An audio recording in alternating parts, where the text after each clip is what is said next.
BS. She may well be one of the unwitting Americans, Trump supporters who helped the Russian internet trolls infiltrate U.S. communities by spreading Russian-made messages without knowing it. But Florin Goldfarb, who still runs the Team Trump Broward Facebook page, thinks that's all BS, right down to the timing of when Robert Mueller decided to release his indictments. I think it's a cover-up. That's my opinion. They're covering up for their blunder on the shooting that was done at the high school. One group the Russians operated under was called Being Patriotic, calling themselves an online community. They were actually Russian internet trolls, according to the FBI, trying to direct unwitting Americans to holding rallies, posting Russian-made anti-Hillary Clinton messages, even telling them what to print on their homemade signs. According to the indictment, the Russians, under the online name Being Patriotic, encouraged Trump supporters to stage a flash mob on August 20th, and the Team Trump Broward group responded. Florin Goldfarb posted the information for the Fort Lauderdale flash mob on the Facebook page she still runs. Co-chair of the Team Trump Broward, Dolly Rump, was there, holding a crooked Hillary sign. Dolly Rump wouldn't talk to CNN. Her husband told us by phone, "We are disgusting and not to bother them." Florin Goldfarb told us, "We are fake news, part of the cover-up." But what part of it in this is a cover-up? What, are you saying that's not true, or what? The Russians, I don't care if they were involved or not. That to me is the least important thing. But they were involved with you. Did you guys know that? They weren't involved with us. Just make sure that you report it correctly, But you guys were involved with Being Patriotic, right? Very, very patriotic, but not... Being Patriotic was the group that contacted and helped organize some of these activities that you posted on your own Facebook account. Those were legitimate. Those were Russians. They were not Russians. I don't go with the Russians. That group was Russian. I have nothing to do with the Russians. Well, apparently you did. No. Even though the indictment says the Russians organized the rally, Ms. Goldfarb says she never communicated with any Russians, and no one at any of her events were anything but Americans for Trump. The Russians, pretending to be Trump organizers, also reached out to Harry Miller in Boynton Beach, Florida, paying him to build a cage large enough to hold an actress depicting Clinton in prison uniform. He did just that, appearing at rallies.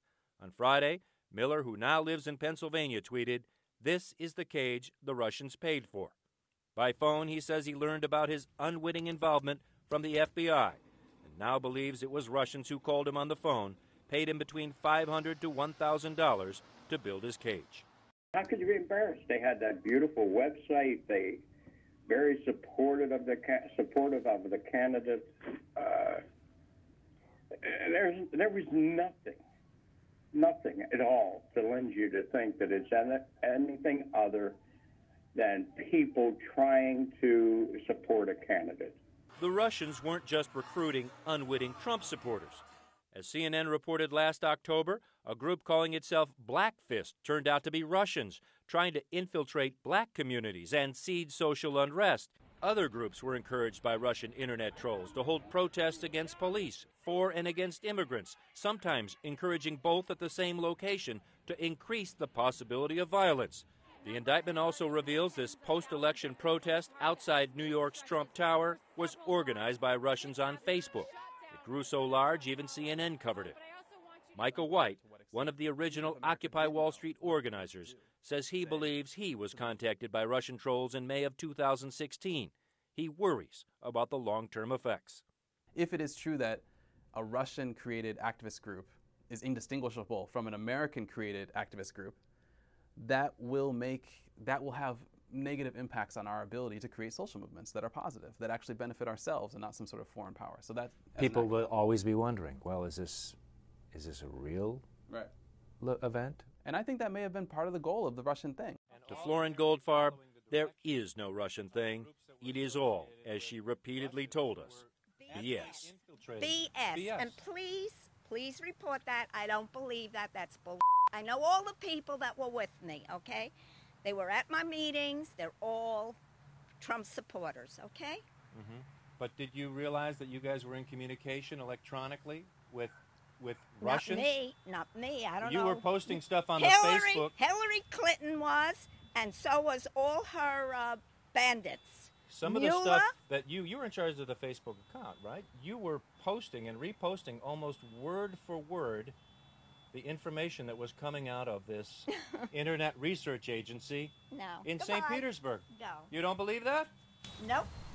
It's all She just refuses to believe what appears to be fact, that these Russian trolls were so adept at infiltrating the online political discussion in the U.S., they even at times convinced Americans where and when to stage protests, demonstrations, and even to build a Hillary Clinton cage on the back of a pickup truck.